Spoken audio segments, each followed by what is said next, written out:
Hi, my name is Jive and welcome to Kumul Dreams, a show about PNG SMEs for PNG SMEs.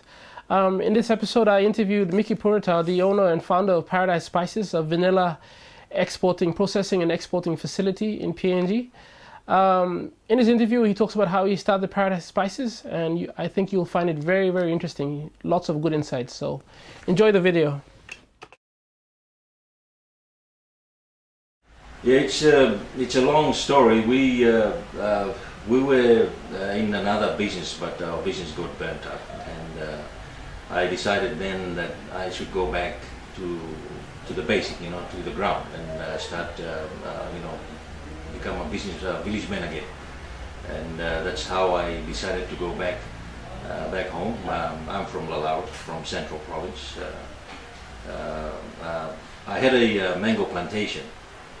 So naturally I wanted to go back to the ground, and because I didn't have anything in Moresby, so I decided to go back and started growing vanilla, because at that time vanilla was becoming a crop, and a new crop.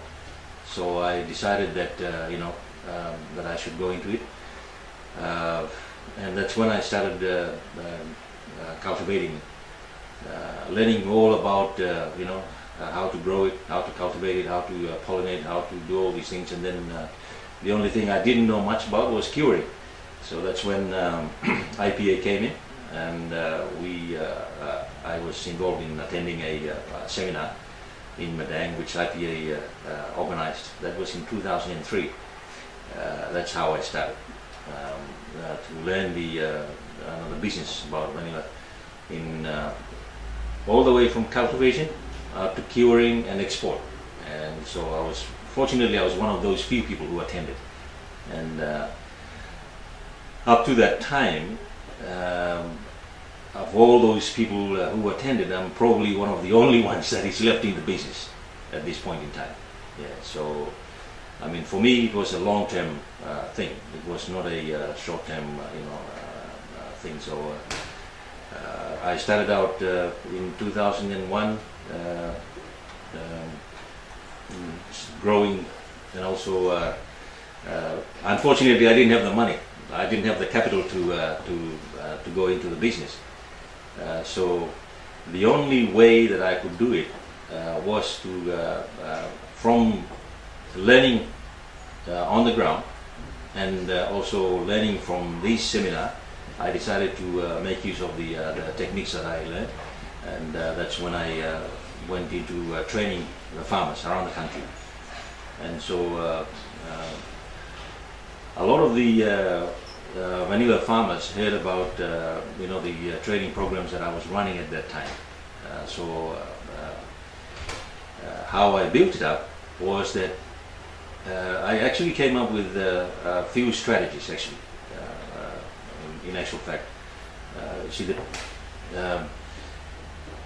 vanilla was the prices of vanilla came up.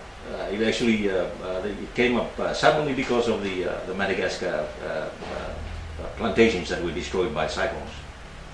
So the prices in the world market just jumped up, at that time it was selling about $500 per kilo. So every Tom, Dick and Harry in PNG decided to go into the vanilla business, and unfortunately I was caught out. I didn't have any money. So the only way I could do it was to set up some strategies in order to go for the long term. And the strategy was that, firstly, I knew that the prices couldn't last at that price, because it's a commodity crop. It's susceptible to world market price variations. So then the strategy was that I would wait out until the prices crashed. Number two was that we would set up our network by doing training programs around the country. So number three was that after the prices crashed, then we would start exporting around the country. And number four was that we would go into downstream processing. That was the strategy that I played in 2003. And sure enough, what happened was a year later, in 2004, the prices crashed. And I was actually traveling around the country, providing training programs to especially the village farmers. So we were charging at that time 70 kina per person. So I'd have about 50 per group, to 70. So that's how I started building up my capital in the training programs. And the training programs became my network of supplies eventually. So when the prices crashed in 2004, that's when I started sending out samples to buyers around around the world, And at that time, I could only start very small. And fortunately, when the prices crashed, by end of 2004, all the exporters got caught out.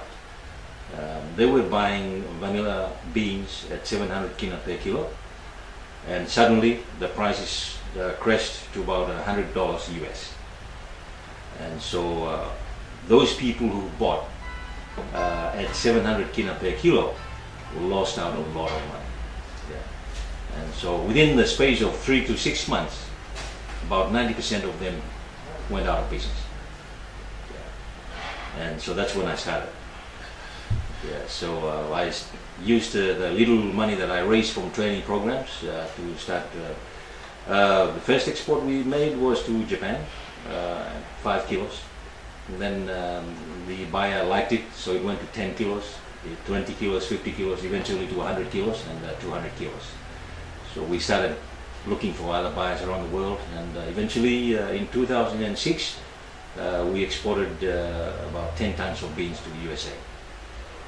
So that's how we started building, very slowly, but with with a good plan, with a long-term vision.